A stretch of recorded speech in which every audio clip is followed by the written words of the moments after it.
இந்திய நிலப்பகுதிகளை நேபாளம் ஆக்கிரமித்திருப்பதாக அந்த நாட்டினுடைய பிரதமர் பாலேந்திர ஷா பேசியிருக்கிறது ஒரு சர்ச்சையை ஏற்படுத்தியிருக்கிறது.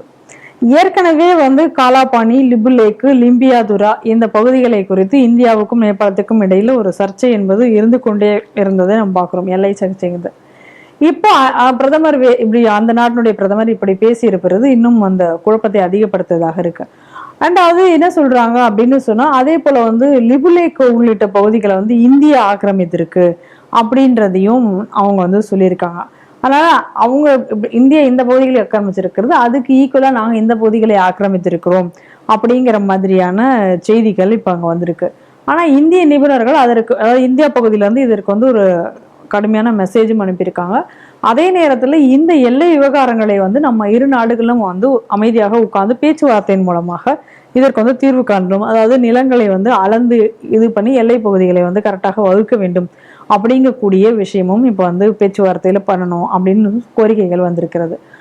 அதே நேரத்துல இந்த பக்கத்துல நிபுணர்களும் சரி, அவங்களும் அந்த பக்கத்துல உள்ளவர்களும் சரி, ஏன்னா அந்த புவியியலாளர்கள் அவங்க என்ன சொல்றாங்க அப்படின்னு சொன்னா, இந்த பகுதிகள் இன்னும் சரியானபடி அதனுடைய எல்லைகள் குறியிடப்படாதனால அந்த குழப்பத்தினால நேபாளத்தில் இருக்கக்கூடிய சில மக்கள் இந்திய பகுதியினுடைய சில பகுதியில் ஏதாவது விவசாயமோ இல்லை வீடுகளோ இருந்து கொண்டு இருந்திருக்கிறார்கள். அதே போல இந்திய மக்களும் அந்த நேபாள பகுதிகளை போய் அவங்களுக்கு தெரியாது இதுதாங்கிறது. அதனால அந்த கிராமத்தில் உள்ளவர்கள் அங்க இருந்து கொண்டிருக்கிறார்கள். இவ்வளவுதான் இருக்கே தவிர இது ஆக்கிரமிப்புன்னு சொல்லக்கூடிய அளவுல எந்த விஷயமும் நடைபெறவில்லை அப்படிங்கிறதையும் சொல்றாங்க. முதல்ல ஒரு விஷயம், இந்த மாதிரி பலேன் பேசின உடனேயே யார் முதல்ல எதிர்த்துன்னா நேபாளில் இருக்கிற எம்பிக்களை தான் எதிர்த்து முதல்ல இந்த ரெக்கார்டில் இருந்து, அஃபிஷியல் ரெக்கார்டில் இருந்து முதல்ல இதை நீக்குன்னு சொன்னது. அதனால இந்தியா அதுக்கு பதில் சொல்லலை. இதுக்கு நேபாளில் இருக்கிற எதிர்கட்சிகளை ஏன் இப்படி புழுகிட்டு இருக்க, பார்லிமெண்ட்ல புழுகாது, இதை முதல்ல பார்லிமெண்ட் ரெக்கார்டில் இருந்து எடுத்து விட்டுரு அப்படின்னாங்க. ஏற்கனவே என்ன அப்படின்னா, ஒரு பொய் சொல்லி மக்களை ஏமாற்றக்கூடிய ஒரு போக்கு. இப்போ நம்ம ஊரில் ஒரு சிஎம் இருக்கார்ல, ஆமாம், இனிமேல் நான் சட்டம் போட போகிறேன், 18 வயசுக்கு எந்த பையனுக்கும் பாட்டில் கொடுக்கக்கூடாதுன்னு. ஏற்கனவே இருக்கிறது தானே, அது என்ன புதுசாக சொல்ல வேண்டிய அவசியம்? சரி, இதெல்லாம் இந்த மாதிரி அந்த அந்த நேரத்தில் இந்த இளைஞர்கள் அப்படியே கவர்ற மாதிரி உடனே இதுக்கு என்ன பண்ணணும், இந்த சோஷியல் மீடியாவில் ஒரு 30-40 பயலை வச்ச உடனே இதை ஒரு சாதனையாக போஸ்ட் போடுறது. இதே மாதிரி ஆட்சிக்கு வந்த ஆள் தானே பலேன் ஷா. ஆமாம், அதுவும் ஒரு அமெரிக்கன் பெடல்டு ஒரு கவர்மெண்ட். இதுவும் அப்படித்தான் வெளிநாட்டில் இருக்கக்கூடிய மிஷனரி பெடல்டு கவர்மெண்ட் இங்கே உள்ளது ஜோசப் விஜய். ஸோ அதனால இது ஐடென்டிக்கலாக போய் சொல்றது இங்கே கூடியது ஐடென்டிக்கலாக இருக்கும். அடுத்தது நம்ம எதை கவனிக்கணும் அப்படின்னு சொன்னால், இந்த ஆளுக்கு எதிர்ப்பு இருந்தது என்பதை விட இப்போ உடனே இப்போ நம்ம ஊரில் உள்ள எதிர்கட்சிகள் இதை வைத்துக்கொண்டு இங்கே பேசி ஒரு பிரச்சனையை ஏற்படுத்தணும் அப்படி வந்தாச்சு அப்படிங்கன்னா அது அமெரிக்காவுக்கு லாபம். அதுக்கு தான் ஏற்கனவே ராகுல் காத்துக்கிட்டு இருக்கா அப்படி. ஸோ இதை பயன்படுத்தணுங்கக்கூடியதுக்கு இப்போ எப்படின்னா, இந்த மாதிரி ஏதாவது ஒரு அறிக்கையை கொடுக்க சொல்லி இதுக்கு ஏன் மோடி பதில் சொல்லவில்லை, இதுக்கு ஏன் அவர் அதை செய்யவில்லை இப்படின்னு கேட்கறதுக்கு ஒரு ஆள். இந்த உள்நாட்டு குழப்பத்தை ஏற்படுத்துவதற்கு வெளிநாடுகளை பயன்படுத்துவது, இது அந்த ஒரு லிஸ்டில் சேர வேண்டிய ஒரு விஷயம். அடுத்தது என்னன்னா, லிப்புலே இதெல்லாம் சேர்ந்து அகண்ட நேபாள் அப்படின்னு சொல்லி இந்த ஆள் பிரசிடென்ட் ஆறதுக்கு முன்னாடியே போஸ்ட் போட்டா. அப்படி இதே பலேன் ஷா.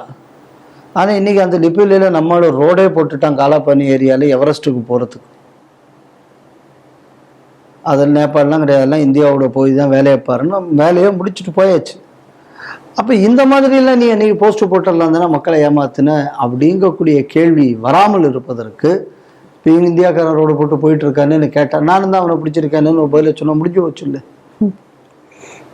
ஸோ இது இந்த மாதிரியான ஒரு டைப் ஆஃப் பாலிட்டிக்ஸ். ஸோ இது நேபாளத்துக்கும் நல்லதில்லை, இந்தியாவுக்கும் நல்லதில்லை. இந்த மாதிரி பேசி பேசி தான் உலகத்தின் பெரும் சர்வாதிகார நாடாக இருந்த அமெரிக்கா இன்னைக்கு வீதிக்கு வந்திருக்கு. ஒண்ணுமே இல்லாத நீ இப்படி பேசினேன்னா உன் நிலைமை என்ன ஆகும் அப்படிங்கக்கூடியதை நேபாள் கொஞ்சம் புரிஞ்சுக்கிட்டாச்சுன்னா அது நேபாளுக்கு நல்லது.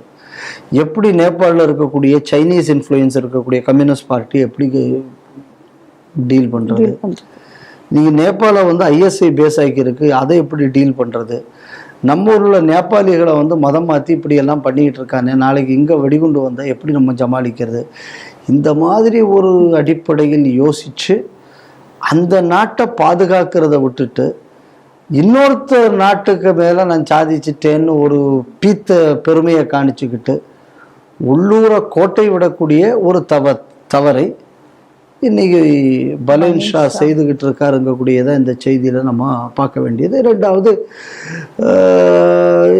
இப்போ பைடன் நம்ம ரூபியோ இப்போ அங்கே இந்தியா வந்து போனார்.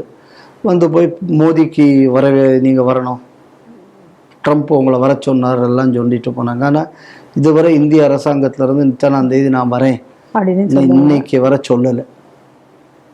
ஸோ அமெரிக்காவுக்கு மேலே உள்ள நம்பகத்தன்மை இங்கக்கூடியது இந்தியாவிடம் இல்லை என்பது இன்னைக்கு ஓரளவு அமெரிக்கா நல்லாவே புரிஞ்சுக்கிட்டு இருக்கும். அது மட்டும் இல்லாமல் இன்னைக்கு இந்தியா பண்ணக்கூடிய நகர்வுகள் எல்லாமே பாருங்க, யுஏஇ வந்து அந்த ஓப்பக்கல்றதை வெளியில கொண்டு வந்தாங்க. அது ஒரு பெரிய அடி கொண்டு. அதே நேரத்தில் யுஏஇயோட இந்தியா வந்து தனியாக டீலும் போட்டாங்க. அப்போ சவுதி அரேபியாவை வச்சு யுஏஇ ஆப்ரேட் பண்ணிக்கிட்டு இருந்த அந்த இதுவும் இப்போ இல்லாமல் போச்சு. ஏன்னா சவுதிக்கும் பாகிஸ்தானுக்கும் இடையில இந்த பேக்ட் வரும்போதே நான் CTVயில் சொன்னேன், இது அமெரிக்காவினால் நடந்த ஒரு புரோக்கர்டு திங். அமெரிக்கா ஒரு பாகிஸ்தானை வந்து, ஏன்னா தன்னோட அடிமையான ஒரு பாகிஸ்தானை ஒரு முஸ்லீம்களின் தலைமை நாடாக கொண்டு வருவதற்காக சூழ்ச்சி செய்கிறார்கள் அப்படின்னு அந்த நேரத்தில் நான் சொன்னேன். அப்போ அதற்கு எப்படி அழகாக வந்து யுஏஇ உடைச்சி இவங்க கவுண்டர் பண்ணி அதை சோழியை முடிச்சுட்டாங்க. அப்போ அமெரிக்காவுக்கு ஒரு விஷயம் தெளிவாக தெரியுது, நம்ம இந்தியாவை பணிய வைக்கிறதுக்கு இல்லை என்னெல்லாம் நம்ம ஒரு ஸ்கெட்சு போட்டாலும் இந்த மோடி வந்து பதில் ஸ்கெட்சு போட்டு நமக்குள்ள அடிமடியிலேயே கை வச்சிடுறாங்க. என்னையா பண்ணுறது அப்படிங்க பார்க்கும்போது பக்கத்து நாடுகளில் இருக்கக்கூடிய இந்த மாதிரி லூஸ் கேரக்டர்ஸை வச்சு ஏதாவது பிரச்சனை பண்ணுறது, இதை உடனே பிக்கப் பண்ணிட்டு நம்ம ஊரில் பேசுறதுக்கு இங்கே ஒரு இந்த நாட்டின் எதிரி கட்சி தலைவர் ஒருத்தர் இருக்கார், ராகுல் வின்சின்னு. அவர் மாதிரி ஒரு 8-10 பேரை வச்சுக்கிட்டு கத்துறது, இதை வந்து ஒரு ஃபேஷன் ஆக்கியிருக்காங்க. ஸோ அந்த ஒரு என்ன சொல்லலாம், ஒரு மாடியூல் அதில் இருக்கக்கூடிய ஒரு ஆக்டிவிட்டியாக நான் இதை பார்க்குறேனே தவிர, இதில் வந்து இதை அமெரிக்கா சொல்லிச்சு, இவர் சொன்னார் ஒரு கலவரத்தை ஏற்படுத்தணுங்கிறதுக்காக. அதே மாதிரி லோக்கலில் ஏற்கனவே இந்த டயலாக் எல்லாம் விட்டு தான் இவர் வந்து ஜெயிச்சது எலெக்ஷனில். திருப்பி அதை மெயின்டைன் பண்ணணும், இந்த கட்சி தீவை மீட் போகணும்னு நம்ம ஊரில் திமுக காலங்காலமாக சொல்லி, அதே மாதிரி இதுவும்